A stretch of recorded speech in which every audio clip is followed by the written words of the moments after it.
Hello दोस्तों, इस video में हम लोग अध्याय 3 के यानी कि निर्देशांक ज्यामिति के प्रश्नावली पहले को देखते हैं। तो इसमें 2 क्वेश्चंस हैं और उसमें पहला क्वेश्चन है कि एक अन्य व्यक्ति को अपने अध्ययन मेज पर रखे टेबल लैंप की स्थिति किस तरह बताएंगे। तो इसमें पूछा है कि मान लो एक मेज है यानी टेबल है और इस टेबल पे एक लैंप रखा हुआ है जिसको हम लोग मान लो एक बिंदु से प्रदर्शित करते हैं। ठीक, तो यदि इसको किसी व्यक्ति को हमें बताना हो कि ये टेबल कहाँ स्थित है तो हमें 2 रेफरेंस पॉइंट की ज़रूरत पड़ेगी, यानी 2 सूचनाओं की ज़रूरत पड़ेगी। तो हम लोग कहेंगे कि मान लो इस लंबवत रेखा से इसकी दूरी मान लो a सेंटीमीटर है और इस क्षैतिज रेखा से इसकी दूरी मान लो 20 सेंटीमीटर है।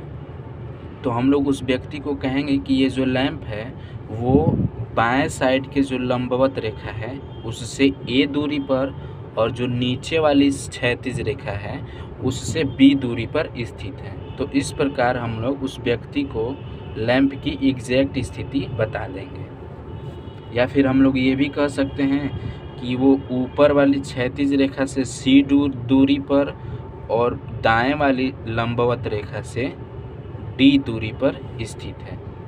इस प्रकार से भी हम लोग बता सकते हैं। अब इसमें जो दूसरा क्वेश्चन है वो थोड़ा सा लंबा है, तो उसको देखते हैं कि बोल रखा है सड़क योजना बनाई गई है एक नगर में। तो एक नगर में 2 मुख्य सड़कें हैं जो नगर के केंद्र पर मिलती हैं। ये 2 सड़कें उत्तर दक्षिण दिशा और पूर्व पश्चिम दिशा में हैं। और आगे बोला है कि नगर की अन्य सभी सड़कें इस मुख्य सड़कों के समांतर परस्पर 200 मीटर की दूरी पर हैं। अब प्रत्येक दिशा में लगभग 5 सड़कें हैं। 1 सेंटीमीटर बराबर 100 मीटर के पैमाना लेकर अपनी नोटबुक में नगर का एक मॉडल बनाएं। सड़कों को एकल रेखाओं से निरूपित कीजिए। और इसमें बोला है कि अपने मॉडल में एक दूसरे को काटती हुई अनेक क्रॉस स्ट्रीट हो सकती हैं। एक विशेष क्रॉस स्ट्रीट 2 सड़कों से बनी है जिनमें से एक उत्तर दक्षिण दिशा में जाती है और दूसरी पूर्व पश्चिम दिशा में। प्रत्येक क्रॉस स्ट्रीट का निर्देशन इस प्रकार किया जाता है कि यदि दूसरी सड़क उत्तर दक्षिण दिशा में जाती है और 5वीं सड़क पूर्व पश्चिम दिशा में जाती है और ये एक क्रॉसिंग पर मिलती हैं, तब इसे हम क्रॉस स्ट्रीट 2,5 कहेंगे। इसी परंपरा से यह ज्ञात कीजिए कि कितनी क्रॉस स्ट्रीटों को 4,3 माना जा सकता है और कितनी क्रॉस स्ट्रीटों को 3,4 माना जा सकता है। तो पहले हम लोग क्वेश्चन के हिसाब से मॉडल बनाएंगे। तो मॉडल इस प्रकार होगा, इसमें जो 2 मुख्य सड़कें हैं उनमें एक उत्तर दक्षिण दिशा में और दूसरी पूर्व पश्चिम दिशा में। और चूँकि ये दिया है कि ये दोनों सड़कें नगर के बीचों बीच मिलती हैं, तो इसको हम लोग इस तरह बना लेंगे।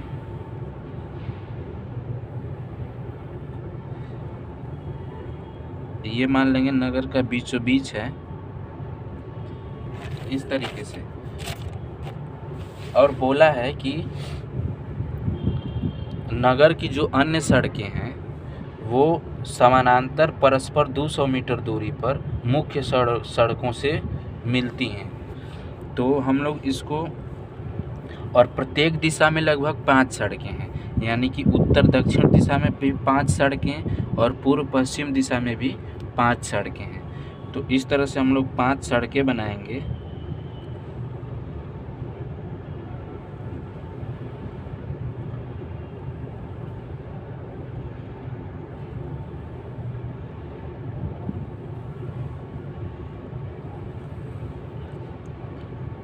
और इसमें भी 5 सड़कें बनाएंगे।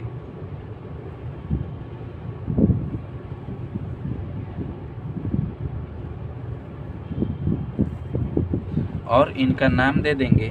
ये पहली सड़क है, ये दूसरी है, ये तीसरी है, ये चौथी है और ये 5वीं है। इसी प्रकार से पहली सड़क है, दूसरी है, ये तीसरी है, चौथी है और ये 5वीं सड़क है। तो जो क्योंकि आप लोग स्केल से बनाइएगा, यहाँ पे टेढ़ा मेढ़ा दिख रहा। तो इस तरह से वो मॉडल तैयार हो गया उस नगर की सड़क का। तो हमें पूछा है कि कितनी क्रॉस स्ट्रीटों को 4,5 माना जा सकता है।